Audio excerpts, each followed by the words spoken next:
সব সিটি কর্পোরেশনে কিন্তু সেন্ট্রাল গ্রেভিয়ার্ডের পয়সা নেওয়া হয়। আমরা এইখানে কিন্তু এখন পর্যন্ত কোনো একটি টাকাও আমরা নেই না। কিন্তু এইটারও একটা যাতে আমাদের নেক্সট যাতে নিতে হবে, অসহায় দরিদ্রের জন্য তো অবশ্যই ফ্রি, কিন্তু এটার সংস্কারের প্রয়োজন আছে। খালি শুধু সবসময় সরকারের মুখাপেক্ষী থাকলে হবে না। তো কাজে সেই ক্ষেত্রে আমরা পরিষদ নিয়ে সিদ্ধান্ত নেব এটা পর্যায়ক্রমে কী পর্যায়ে নেওয়া যায়। কিন্তু আমরা লাওয়ারিস লাশও যেমন দাফন করি ফ্রি, তেমনি আবার অসহায় দরিদ্র যারা কোনোভাবে মেনে তাদেরও ফ্রি।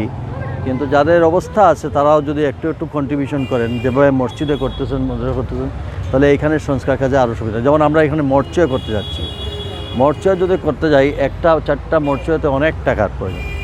তো মরচয় করতেছে এই জন্য আমাদের প্রবাসী অধ্যুষিত এলাকা, অনেক সময় ডেড বডি নিয়ে আসা, অনেক সময় পরিবারের সদস্যদের জন্য রাখতে হয়। তো সেই ক্ষেত্রে আমরা এখানে একটা কমপ্লিট কমপ্লেক্সের মধ্যে নিয়ে আসতেছি। এখন শহরে কবরের একটা সংকট আছে, কবরের জায়গার সংকট। আপনি কি মনে করেন যে এটা সংস্কারের পর কাজ শেষে কি এই সংকট সমাধান হবে? এই সংকট সমাধান হবে না। আমরা চিন্তা ভাবনা আছে, যেহেতু সিলেট সিটি এখন অনেক বর্ধিত করা হচ্ছে, আমরা এখন চিন্তা ভাবনা করতেছি অন্ততকে ইস্ট, ওয়েস্ট, সাউথ এবং নর্থ পারিবারিক অনুষ্ঠানগুলো যেগুলো, এগুলারও আমরা এখন উৎসাহিত করতেছি যাতে সংস্কার করে যাতে এটার ব্যবস্থা করা যায়। যতটা কবরগাহ আছে আমরা সব কটা কবরগাহে আমরা, কারণ মানুষ বাড়তেছে দিন দিন, সিটি বাড়তেছে দিন। মানিক সাহেবের টিলার চতুর্দিক বেরিয়ে আমাদের ওয়াকওয়ে করা হয়েছে যাতে কবরের মানুষ দাফন কাফন করতে পারে। আগে তো পিছন সাইড দ্যাট ইজ দক্ষিণ সাইডে কোনো কবরই হইতো না। এখন আমরা দক্ষিণ সাইড সহ সমস্ত কবরকে ঘিরে, টিলাকে ঘিরে আমরা কবরের ব্যবস্থা করা হয়েছে।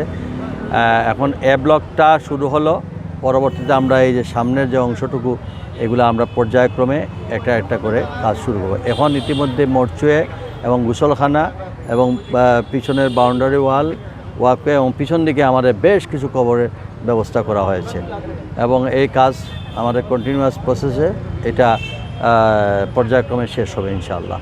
তো রোজাও আমাদের সংস্কার করা হবে, রোজার চতুর্দিকে নামাজের ব্যবস্থা সহ আমাদের সব কিছু একটা পরিকল্পিত হবে ইনশাআল্লাহ, যাতে এখানে কবরের সংখ্যা যাতে মানুষ ইজিলি কবর দিতে পারে এবং এর সংখ্যা আরও বেশি বৃদ্ধি পায়।